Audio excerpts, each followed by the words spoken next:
আসসালামু আলাইকুম, আমি নুসরাত জাহান। যমুনা নিউজ 24 নিউজ চ্যানেলে আপনাকে স্বাগত।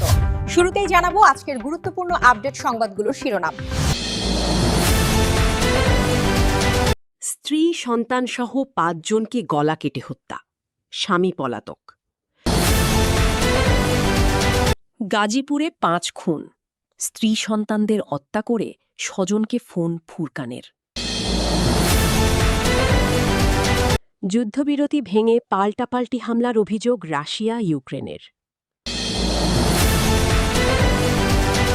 রাঙামাটিতে দুর্বৃত্তের গুলিতে ইউপিডিএফ কর্মী নিহত। কফিনে ঢাকায় এলো বৃষ্টির মরদেহ, লিমনের পর। দক্ষিণ লেবাননে ইসরায়েলি আগ্রাসনে আরও ১০ জন নিহত।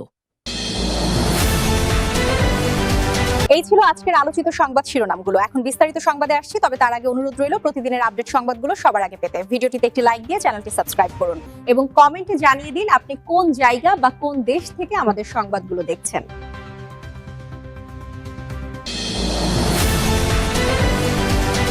স্ত্রী সন্তান সহ ৫ জনকে গলা কেটে হত্যা, স্বামী পলাতক।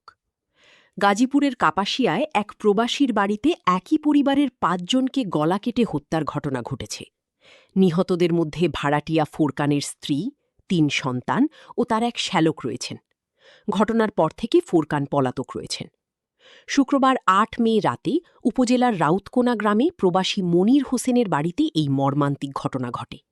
শনিবার ৯ মে সকালে ওই বাড়ি থেকে তাদের গলাকাটা মরদেহ উদ্ধার করা হয়।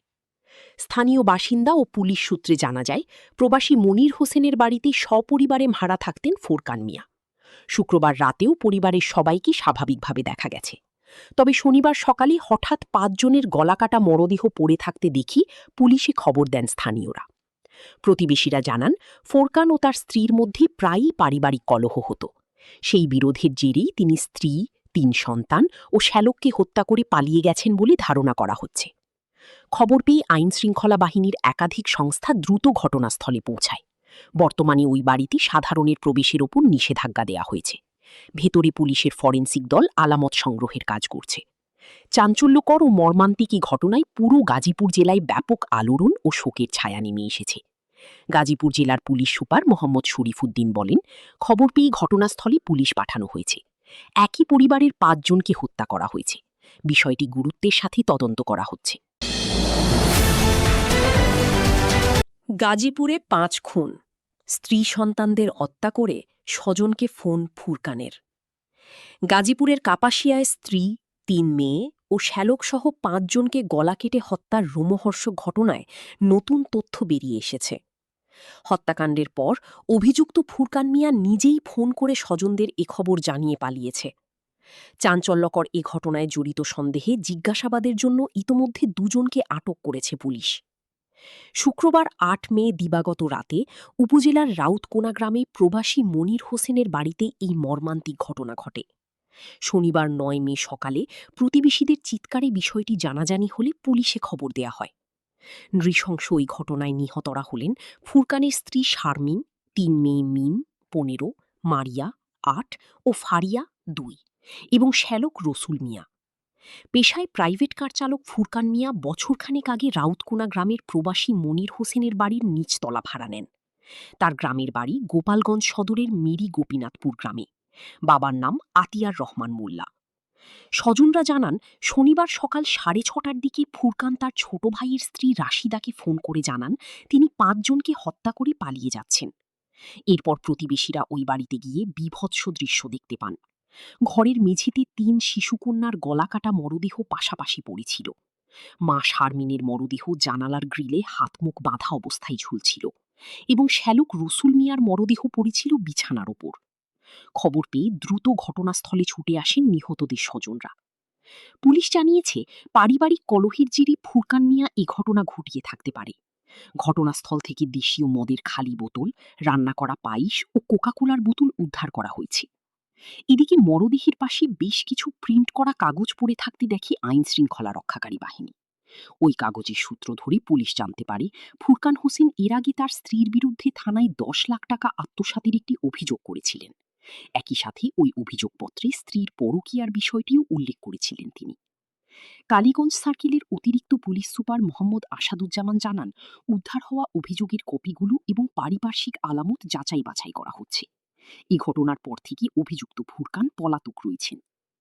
এদিকে ঘটনা জানাজানি হলে police bureau of investigation PBI, অতিরিক্ত জেলা ম্যাজিস্ট্রেট সহ আইন শৃঙ্খলা রক্ষাকারী বাহিনীর একাধিক সংস্থা ঘটনাস্থলে ছুটে আসে। গাজীপুরের অতিরিক্ত জেলা ম্যাজিস্ট্রেট সালমা খাতুন জানান, ঘটনার প্রকৃত রহস্য উদ্ঘাটনে আইন শৃঙ্খলা রক্ষাকারী বাহিনীকে কড়া নির্দেশনা দেওয়া হয়েছে। এই হত্যাকাণ্ডের ঘটনায় পুরো এলাকায় শোকের ছায়া নেমে এসেছে। যুদ্ধবিরতি ভেঙে পাল্টাপাল্টি হামলার অভিযোগ রাশিয়া ইউক্রেনের। যুদ্ধবিরতি ভেঙে পাল্টাপাল্টি হামলার অভিযোগ করেছে রাশিয়া ও ইউক্রেন। ইউক্রেনীয় সেনারা 1000-এর বেশি হামলা চালিয়েছে বলে দাবি করেছে রাশিয়া। ইউক্রেন লক্ষ্য করে রুশ বাহিনী শতাধিক হামলা চালিয়েছে বলে দাবি কিয়েভের। এদিকে ইউক্রেন রাশিয়ার মধ্যে আবারও 3 দিনের যুদ্ধবিরতির কথা জানান মার্কিন প্রেসিডেন্ট ডোনাল্ড ট্রাম্প। প্রস্তাবিত যুদ্ধবিরতিতে সম্মত হয়েছে ক্রেমলিন। যুদ্ধবিরতির ঘোষণা দিলেও থামেনি রাশিয়া ইউক্রেন সংঘাত। ইউক্রেন 1000-এর বেশি হামলা চালিয়েছে বলছে রাশিয়ার প্রতিরক্ষা মন্ত্রণালয়। এর মধ্যে আর্টিলারি ও শত শত ড্রোন হামলা রয়েছে। অন্যদিকে ইউক্রেনের প্রেসিডেন্ট ভলোদিমির জেলেন্সকির অভিযোগ, যুদ্ধবিরতি কার্যকর হওয়ার প্রথম কয়েক ঘণ্টাতেই শতাধিক হামলা চালিয়েছে রাশিয়া। তার দাবি, ইউক্রেনীয় অবস্থান লক্ষ্য করে 850-টির বেশি ড্রোন হামলা চালিয়েছে রুশ বাহিনী। ইউক্রেনের অভিযোগ, 6 মে থেকে পূর্ণাঙ্গ যুদ্ধবিরতির প্রস্তাব প্রত্যাখ্যান করেই হামলা চালিয়ে যাচ্ছে রাশিয়া। এর মধ্যে শুক্রবার 8 মে সামাজিক মাধ্যমে দেয়া পোস্টে আবারও ইউক্রেন রাশিয়ার মধ্যে 3 দিনের যুদ্ধবিরতির কথা জানান মার্কিন প্রেসিডেন্ট ডোনাল্ড ট্রাম্প। 9 মে থেকে 11 মে পর্যন্ত যুদ্ধবিরতি কার্যকর হবে। এই সময়ের মধ্যে সব ধরনের সামরিক তৎপরতা বন্ধ থাকবে বলেও জানান তিনি। যুদ্ধবিরতির বিষয়টি নিশ্চিত করেছেন ইউক্রেনের প্রেসিডেন্ট ভলোদিমির জেলেন্সকি। মার্কিন মধ্যস্থতায় হওয়া এই সমঝোতার অংশ হিসেবে 2 দেশ 1000 করে যুদ্ধবন্দী বিনিময় করবে বলেও জানান জেলেন্সকি। ট্রাম্পের প্রস্তাবিত যুদ্ধবিরতিতে সম্মত হয়েছে রাশিয়া। 9 থেকে 11 মে পর্যন্ত ইউক্রেনের সঙ্গে সাময়িক যুদ্ধবিরতি কার্যকর থাকবে বলে জানিয়েছে ক্রেমলিন। এই সময়ের মধ্যে কিয়েভের সঙ্গে যুদ্ধবন্দী বিনিময়ও হবে বলে নিশ্চিত করেছে মস্কো। যুদ্ধ পরিস্থিতির মধ্যে ইউরোপীয় ইউনিয়ন আবারও রাশিয়ার সঙ্গে আলোচনার সম্ভাবনার কথা বলছে। ইউরোপীয় কাউন্সিলের প্রেসিডেন্ট জানান, ইউরোপের ভবিষ্যৎ নিরাপত্তা কাঠামো নিয়ে কোনো এক সময় রাশিয়ার সঙ্গে আলোচনায় বসতেই হবে। তবে ক্রেমলিন জানিয়েছে, সংলাপের জন্য প্রস্তুত থাকলেও তারা নিজেরা উদ্যোগ নেবে না। রাঙামাটিতে দুর্বৃত্তের গুলিতে ইউপিডিএফ কর্মী নিহত।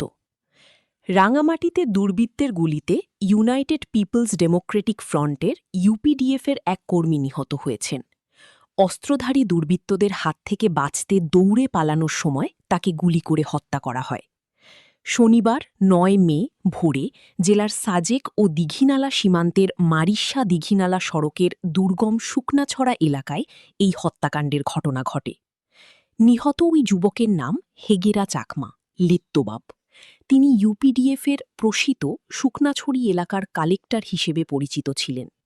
স্থানীয় সূত্রের বরাতে জানা যায়, শনিবার সকালে মারিস্যা দীঘিনালা সড়কের দুর্গম শুকনাছড়া এলাকায় কয়েকজন অস্ত্রধারী অবস্থান নেয়। বিষয়টি আঁচ করতে পেরে হেগেরা চাকমা দৌড়ে পালানোর চেষ্টা করেন। এ সময় দুর্বৃত্তরা তাকে লক্ষ্য করে কয়েক রাউন্ড গুলি ছোড়ে। এতে গুলিবিদ্ধ হয়ে হেগেরা চাকমা মাটিতে লুটিয়ে পড়েন এবং তার মৃত্যু হয়। হত্যাকাণ্ডের বিষয় জানতে ইউপিডিএফের একাধিক নেতার মুঠোফোনে কল করা হলেও তাদের সাথে যোগাযোগ করা সম্ভব হয়নি। এ বিষয়ে রাঙামাটির পুলিশ সুপার মুহাম্মদ আব্দুর রকিব বলেন, একজন গুলিবিদ্ধ হয়ে নিহত হওয়ার সংবাদ জেনেছি। খবর পেয়ে আমাদের সাজেক থানার আওতাধীন 10 নম্বর পুলিশ ফাঁড়ির সদস্যরা ঘটনাস্থলের উদ্দেশ্যে রওনা হয়েছেন। এলাকাটি অত্যন্ত দুর্গম হওয়ায় ঘটনাস্থলে পৌঁছাতে সময় লাগছে। পুলিশ সেখানে পৌঁছালে বিস্তারিত জানা যাবে। কফিনে ঢাকায় এলো বৃষ্টির মরদেহ। লিমনের পর যুক্তরাষ্ট্রের ফ্লোরিডায় নির্মম হত্যার শিকার পিএইচডি শিক্ষার্থী নাহিদা সুলতানা বৃষ্টির মরদেহ দেশে এসে পৌঁছেছে। শনিবার 9 মে সকাল 9:15টার দিকে তাকে বহনকারী এমিরেটস এয়ারলাইন্সের ফ্লাইট ইকে 0582 হজরত শাহজালাল আন্তর্জাতিক বিমানবন্দরে এসে পৌঁছায়। পররাষ্ট্র প্রতিমন্ত্রী শামা ওবায়দ ইসলাম তার মরদেহ গ্রহণের পরিবারের কাছে হস্তান্তর করবেন। মরদেহ বুঝে নিতে বিমানবন্দরে অপেক্ষা করছেন বৃষ্টির স্বজনরা। তার মা ও বাবা বাকরুদ্ধ, তাদের স্বপ্ন নিমিষেই শেষ। স্বজন ও সহপাঠীরা জানান, বৃষ্টি অত্যন্ত মেধাবী ও চঞ্চল মেয়ে ছিলেন। মধ্যবিত্ত পরিবারের মেয়ে বৃষ্টির স্বপ্ন ছিল পরিবারের ও দেশের জন্য কিছু করবেন।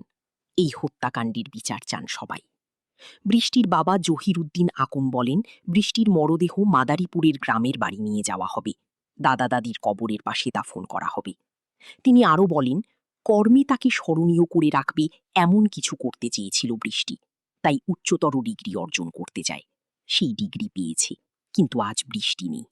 হত্যাকারীর কঠোর বিচার চাই। গত বৃহস্পতিবার রাত ৮টা ৫০ ফ্লোরিডার অরল্যান্ডো আন্তর্জাতিক বিমানবন্দর থেকে এমিরেটাসের একটি ফ্লাইট বৃষ্টির মরদেহ নিয়ে ঢাকার উদ্দেশ্যে যাত্রা করে। এই যাত্রায় ট্রানজিট হয় সংযুক্ত আরব আমিরাতের দুবাইয়ে। সেখান থেকে দুবাইয়ে ফ্লাইট পরিবর্তন করে ইকে 0582 ফ্লাইটে বৃষ্টির মরদেহ নিয়ে ঢাকায় আসে। এর আগে গেল সোমবার ৪ মে সকালে এমিরেটস এয়ারলাইন্সের একটি ফ্লাইটে ঢাকার হজরত শাহজালাল আন্তর্জাতিক বিমানবন্দরে পৌঁছায় ফ্লোরিডায় হত্যাকাণ্ডের শিকার আরেক বাংলাদেশি পিএইচডি শিক্ষার্থী জামিল আহমেদ লিমনের মরদেহ। এদিকে হত্যাকাণ্ডের পর ইউনিভার্সিটি অফ সাউথ ফ্লোরিডা পিএইচডির ২ শিক্ষার্থী জামিল আহমেদ লিমন ও বৃষ্টিকে মরণোত্তর ডক্টরেট ডিগ্রি দিয়েছে। শুক্রবার ৮ মে বসন্তকালীন সমাবর্তনে বাংলাদেশ সরকারের প্রতিনিধির হাতে সম্মানসূচক ডিগ্রি তুলে দেওয়া হয়। এ সময় তাদের সম্মানে অনুষ্ঠানস্থলে ২টি চেয়ার ফাঁকা থাকে। গত ১৬ এপ্রিল সাউথ ফ্লোরিডা বিশ্ববিদ্যালয়ের ২ বাংলাদেশি পিএইচডি শিক্ষার্থী জামিল আহমেদ লিমন ও নাহিদা সুলতানা বৃষ্টি। দক্ষিণ লেবাননে ইসরায়েলি আগ্রাসনে আরও ১০ জন নিহত। দক্ষিণ লেবাননে নতুন করে ইসরায়েলি হামলায় অন্তত ১০ জন নিহত হয়েছেন। যুদ্ধবিরতি লঙ্ঘনের অভিযোগের মধ্যেই ইসরায়েল বিমান হামলা, গোলাবর্ষণ ও ড্রোন অভিযান আরও জোরদার করেছে। সীমান্তবর্তী এলাকাগুলোতে ধ্বংসযজ্ঞও বেড়েছে।